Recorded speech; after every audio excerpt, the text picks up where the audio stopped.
জুলাই আন্দোলনে আমি মনে করি অন্যতম ক্রেডিট খোর এবং ক্রেডিট বাজ সার্জিস আলম। আমি প্রথমে বক্তৃতা শুরু করতে চাই একজনকে উদ্দেশ্য করে। আমাদের জুলাই আন্দোলনে আমি মনে করি অন্যতম ক্রেডিট খোর এবং ক্রেডিট বাজ সার্জিস আলম। আমি কেন এটা বলতেছি, আমাদের আজকের এই প্রোগ্রামটি করার কোনো উদ্দেশ্য ছিল না, আমরা কোনোভাবে প্রস্তুত ছিলাম না যে আমরা প্রোগ্রামটি করব।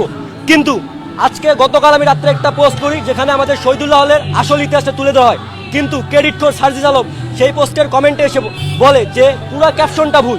সে কিভাবে বলে সেই ক্যাপশনটা ভুল? আমি তার কাছে প্রশ্নটা রাখতে চাই এবং আমি তাকে ওপেন চ্যালেঞ্জ করতে চাই। সে শহীদুল্লাহ হলে সে একবার বলবে যে এই ক্যাপশন ভুল, শহীদুল্লাহ যদি একটি শিক্ষার্থী বলে যে এই ক্যাপশন ভুল, তাহলে সে যা বলবে তাই হবে। আমি আরো স্পেসিফিক বলতে চাই যে শহীদুল্লাহ আসল ঘটনাটি কি ঘটেছিল সেদিন।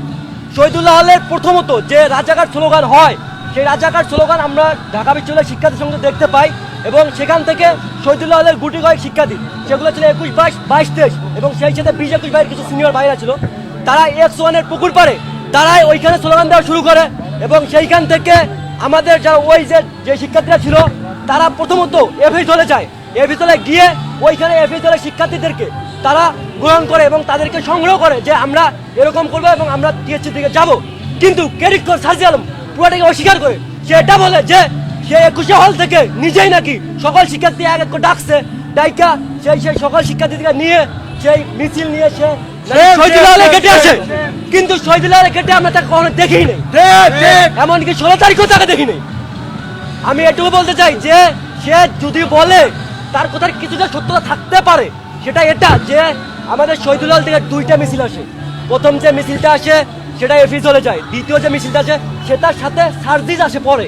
সার্জিস সেটার সাথে যুক্ত হয়, সে আগে আসেনি এবং সে যেই কথাটা বলতেছে 21 হলকে নিয়ে আসছে, সে 21 হলকে নিয়ে আমাদের পরে যে শিক্ষার্থী তাদেরকে নিয়ে আসে। কিন্তু তার আগে আমরা প্রস্তুত যে আমরা মিছিল নিয়ে টিএসসিতে অগ্রসর হব। আমরা যখন ফজলুল হক মুসলিম হলের পুকুর পাড়ে সামনে, তখন সার্জিস আসে। কোথা থেকে আসে ঢুকলো কি একজন শিক্ষার্থীর পিছন থেকে বলতেছে সার্জিস আসছে। তখন আমরা সার্জিসকে তেমন চিনতাম না, সে তখন কোনো আইকনিক ফেস ছিল না। তাকে শুধু চিনত কি জন্য? তাকে হল থেকে বের করে দেওয়া হয়েছিল, এর জন্য গুটি কয়েক শিক্ষার্থী ছিলেন। আমি বেসিক্যালি তখন চিনতাম না। হ্যাঁ, তখন তাকে চিনত, এর জন্য আমরা সবাই তাকে মানতাম যে হ্যাঁ সে আসছে লিডিং দিবে।